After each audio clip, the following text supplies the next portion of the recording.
राजेंद्र हागवणे आणि सुशील हागवणे वैष्णवी मृत्यू प्रकरणानंतर पुण्यातून फरार झाले होते। त्यानंतर त्यांनी 19 तारखेला साताऱ्यातील पुसेगाव येथील या शेडमध्ये आल्याची माहिती मिळत आहे।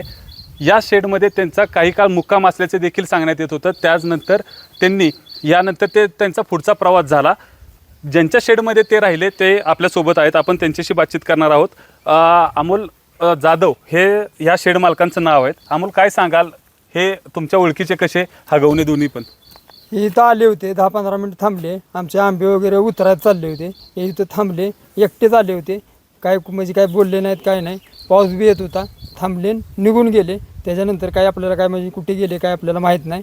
त्यांचा बैल पळतो, आमच्या राहुल जाधव यांच्यापाशी असतो। तुमची आणि त्यांची ओळख कशी होती? ही बैलगाडी क्षेत्रामुळे आमचा चुलत भाव आहे, चुलत भावामुळे ओळख होती, फक्त एवढंच होतं, बाकी काय।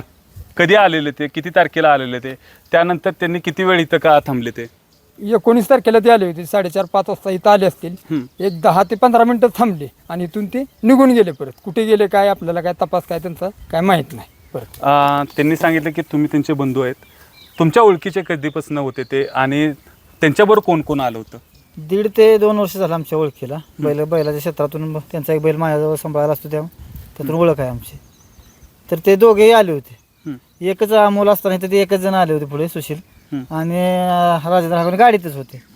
तर ते मला बोलवून घेतल्यानंतर मी गावातून इथं पोहोचत तर 15-20 मिनिट ते इथं थांबले होते। त्यांना मी बैलगाडी क्षेत्रातून ते येतात जातात नेहमीच, आम्हाला वाटलं त्याच अनुषंगाने ते आले होते। मग त्यांना विचारलं बोलतो मुक्काम करा काय करा, तर नाही म्हणले, जरा गडबडीत जरा चिंतेत दिसले, घाबरले का दिसले, 10-15 मिनिट थांबले आणि ते निघून गेले। मला सांगा, संपूर्ण महाराष्ट्रभर वैष्णवीचं प्रकरण गाजत होतं, हागवणे दोघेही फरार असल्याची माहिती प्रसारमाध्यमांवर होती।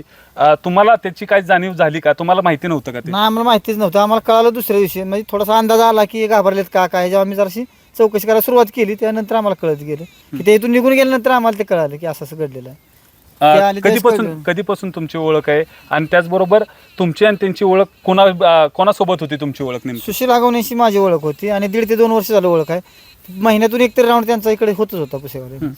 त्यांचा बैल कुठला, म्हणजे त्यांना सुशीलला बैलांचा नाद होता, बैलगाडा शर्यतीसाठी ते होत होते असं तुम्ही सांगताय? नेमकं किती बैल आहेत त्यांची, कधीपासून? त्यांचा एक बैल माझ्याजवळ आहे शर्यतीला, काय नाव? पाखऱ्या नावाचा बैल आहे त्यांचा। ठीक, एकंदरीत जर बघायला गेलं तर सुशीलला बैलगाडा शर्यतीचा नाद असल्यामुळं तो पुसेगावमधील अमोल जाधव यांच्या शेडवर आल्याची माहिती अमोल जाधव यांनी दिली आहे। त्याचबरोबर काही वेळ देखील ते या ठिकाणी थांबल्याचं बापलेक दोघं देखील या ठिकाणी थांबले होते अशी माहिती अमोल जाधव यांनी दिली आहे। कॅमेरामन ओमकारसह वैभव बोडके, एबीपी माझा, सातारा। एबीपी माझा, उघडा डोळे बघा नीट।